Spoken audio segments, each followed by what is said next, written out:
I used to be a hater. Well, I'm still a hater for some things in my life, but rarely do I find myself hating on NBA players like I used to. Which is odd for me because just 5 to 10 years ago, I was a perpetual NBA player hater. I probably had a list of players that I could not stand, and I really hope that they lost every single game and never won anything in the NBA. Now, as many of you guys know, I'm a LeBron James fan, and because I was always a LeBron guy, I naturally hated Kevin Durant. Like, I absolutely hated Kevin Durant. He was public enemy number one for me. I remember I made this super long post. Obviously, KD never read it because who am I? But I made this super long post about how much I hated KD. And I wish things on him that, like, honestly, I look back at it now, I'm like, why did I say these things? Like, it didn't even mean all that. But I so much I hated Kevin Durant at the time. But I feel like that sort of hatred, maybe some of it dies down with age, but also I feel like it's the product of the modern NBA.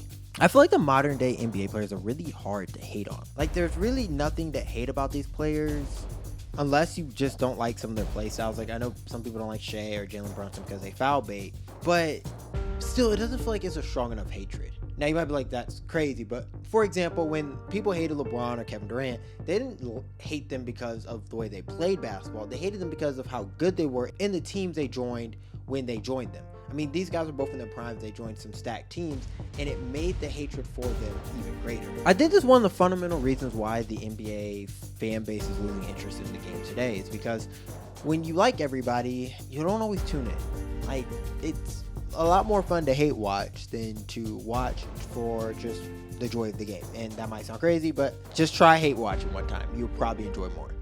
And it's really hard for a casual fan to get hooked on a player or a team when there's no one to root against. So the definition of the word villain is a bad person who harms other people or breaks the law, or a cruel or evil character in a book or play or film. Obviously, the NBA is not a book, play, or film, but the idea of a villain is still very crucial in the NBA. The league is just like every other entertainment industry. It has to create heroes and villains like the WWE does. You have to have someone to cheer for and a hero that we can go behind, and you also have to have a villain that we can all hate and cheer against. It's basic storytelling. Much like heroes, I don't think you can manufacture quality villains. They kind of have to be born out of pure hatred that fans develop over time. One of the first villains that I always point to is Bill Laimbeer. Laimbeer was the face of the bad boy Pistons. The Pistons were feared as one of the most physical teams in the NBA at the time, and they were notorious for hard fouls and physical plays back in the 90s. Now, Bill was hated by most of the NBA community just because he was the guy that was kind of spearheading this defensive attack of just hit everybody when they come to the rim. Back then, players would be scared to attack the rim against the Pistons because Bill might just hip check them to the ground. Just like how modern day centers now protect the rim by blocking shots or altering shots, Bill Laimbeer didn't really just go out there to alter shots. No, he just pushed you to the ground and made sure you didn't even have a chance to shoot the ball at the hoop. The most infamous feud of Bill Laimbeer and the Bad Boy Pistons had to come against Michael Jordan and the Chicago Bulls in the infamous Jordan rules. Now, the Jordan rules basically said anytime Michael Jordan touched foot in the paint, that they were going to hit him. They're going to shove him. They're going to do something to make sure that he is not going to finish that shot. And if he does, he's going to come up with some bruises. This type of act against the NBA's Golden Boy only made the NBA community hate Bill Laimbeer and the Pistons more. And fans will also be yelling and throwing things at Bill Laimbeer and the Pistons because of just how hard they played and how dirty of a style of play they had. To me, Bill Laimbeer is like the blueprint of a good villain in the NBA because he was the first one that I remember to really embrace this idea of being hated. And we've seen other villains in the 2000s and 2010s follow suit with Kevin Garnett and Draymond Green, really embracing the idea of people hating them, booing them, and just overall having dirty plays. These villains are the focal point to some of the most legendary NBA games. They are a necessity to the league, but now they are few and far between.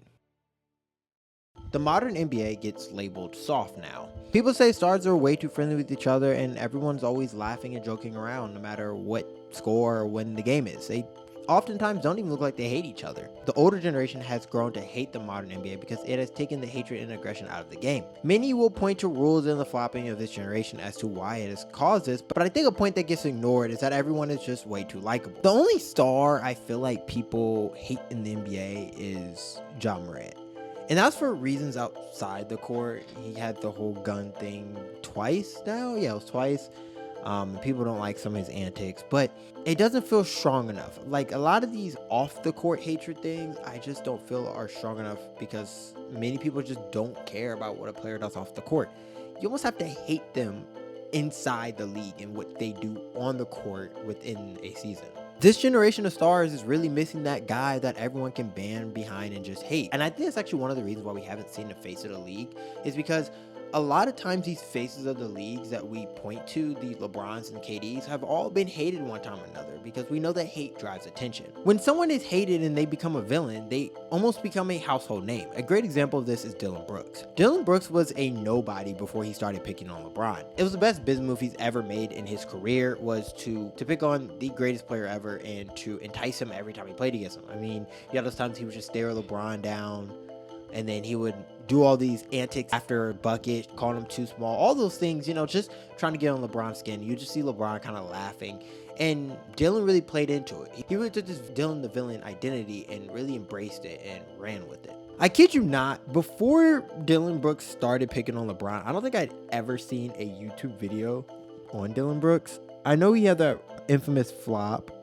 when he was in Baylor, but other than that, I had never really seen a video about Dillon Brooks. In fact, I never really heard anyone talk about Dillon Brooks. And then he starts picking on LeBron, and I swear he's everywhere. Like, everybody. But perfect example of this is that the Olympic video came out on Netflix, the docuseries, and they follow these teams. And they follow, for Canada, they follow Shea and Dillon Brooks. Not Jamal Murray, not RJ Barrett, not any of these other guys. No, they follow Dillon Brooks because he has made that much of a household name being a villain in the NBA. I think he's done a great job of it. And like I said, back to our point to the YouTube thing, YouTube is flooded with Dillon Brooks videos now. If you type in villain NBA or just Dillon Brooks, you're going to find all these things about the most hated guy in the NBA. Everyone hates Dillon. You're going to see all these animated thumbnails of him looking evil. But he wasn't getting that before he started embracing it and picking on LeBron. And these videos do great. Trust me, I have helped write one of these before for another channel that I worked for, and they're killer. They pull in millions and millions of views. Imagine that type of attention getting to a role player, a guy who was like probably fourth option on that team when Memphis was really good. Imagine that, but to a guy who's already a star, who's already one of the best players in the league, like a Shea, a Luka, a Jokic, a Ant, a Giannis. Imagine someone hated them to the level that they hate Dillon Brooks. Just their business would skyrocket. The league would skyrocket. Everyone would tune in to watch these guys play basketball. And the thing is, this idea of a hated star has always been around the NBA other than modern day NBA. Reggie Miller is one of my favorite villains of all time. I absolutely love his 30 for 30. It's actually my favorite 30 for 30 is him versus the New York Knicks. And he's doing the choke sign to Spike Lee. I love it. He was a great villain. He was a trash talker, but he was a bucket. Like, Reggie Miller was amazing. And he has now a career on TNT. Well, TNT's about to be over, so I don't know where he's going to go. But he has a career now after that because, yeah, he was a great player, but I don't think Reggie Miller becomes a household name like Reggie Miller is if he didn't embrace that villain role.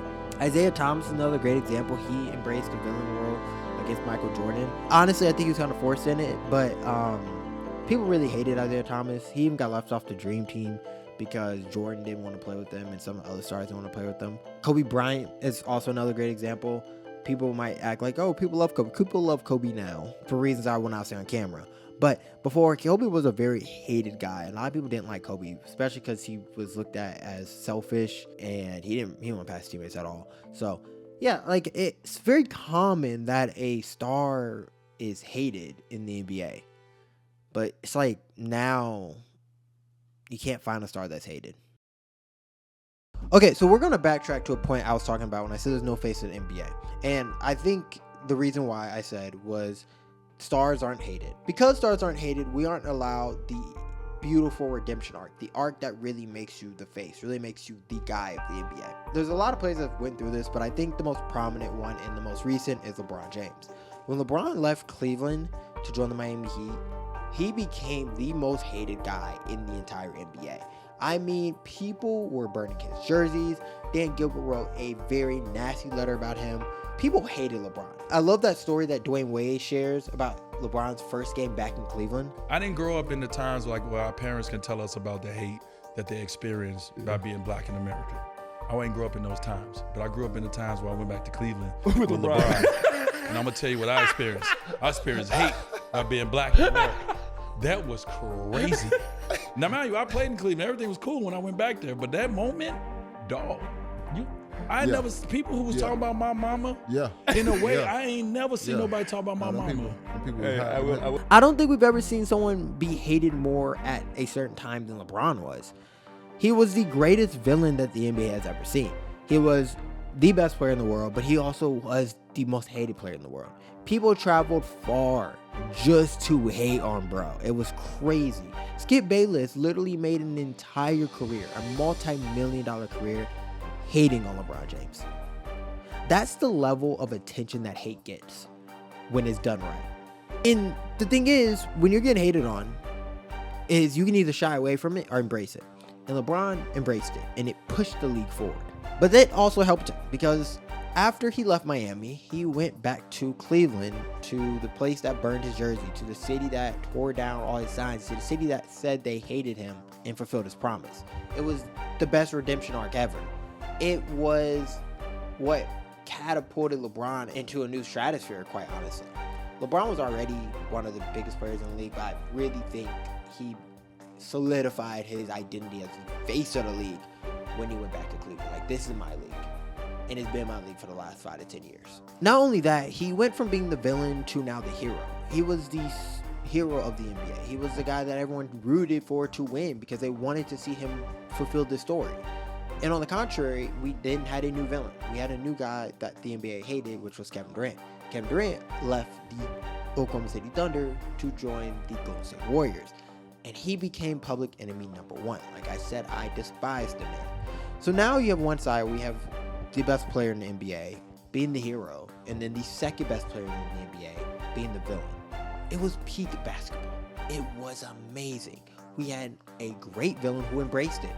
We remember Kevin Durant's first game back in OKC, the cupcake signs, how much people hated to see KD, bro, the atmosphere of that game.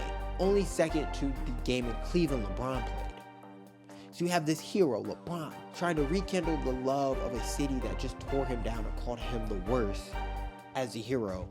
And a guy who joined this stacked team as the villain, who's the second guy, who was the young star, who used to be the young star, the hero when LeBron was the villain in Miami. They actually flipped spots, because when LeBron was in Miami, everyone was cheering for KD. KD was the hero. KD was the young guy we all rooted for to beat LeBron. Well, they did. I was still the villain. But they rooted for KD to beat LeBron, and then it flipped. It was beautiful. It was beautiful. Like, peak storytelling. The NBA couldn't write a better script. And it was the best time of basketball, in my opinion.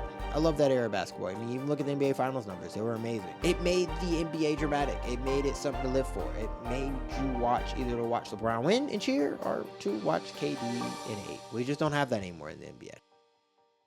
This whole redemption arc idea really reminds me of the story of Joseph in the Bible. Joseph was hated, not just disliked, he was hated. His own brothers were jealous of him, threw him in a pit, and sold him into slavery. In years it looked like they had won, but Joseph had gotten locked up, forgotten, and overlooked. He relied on God to get him through the challenges and rose to power in the process. He became the right-hand man to the Pharaoh of Egypt. And when a phantom hit Egypt, the same brothers who had just betrayed him, who basically said, "We don't love you," came crawling to him for food. And when he could have turned his back and said, "Nope, forget you guys, I'm done," he provided. He saved them. When they met him with evil, God used him for good.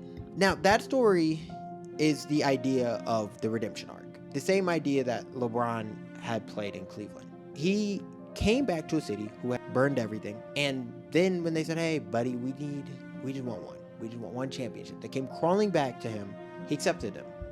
And he came back and fulfilled a promise and delivered a championship to a city that had waited over 50 years. That moment was Joseph. And that's why the redemption arc matters. It makes sports feel bigger than just a game. When the villain becomes a hero, it proves that people can change and stories can flip. Do villains do bad things? Yes. But you can see from everything I just said, sometimes they're very much needed. There's a necessary thing to have evil in a story so that the hero can shine. And honestly, I really miss that in the NBA. I do. Not saying I'm going to be the one hating, but I miss that there was a guy that the majority of the NBA community just didn't like. That everyone could get behind and be like, yeah, I don't like that guy. Makes the game better. And until we get that, man, I just feel like these modern day stars are never going to be able to really hit the popularity, get the attention of the league like LeBron, Curry, KD, Jordan, Kobe were able to. But maybe I'm wrong. Maybe it's just a new era. Maybe it's just everyone likes being likable. I don't know. I just miss hate, and I hope we bring it back. And if you like hate, like this video.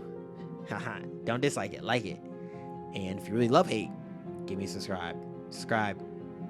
That's all. I have nothing else. Hope you guys enjoyed the video. Hope you guys enjoyed the NBA playoffs.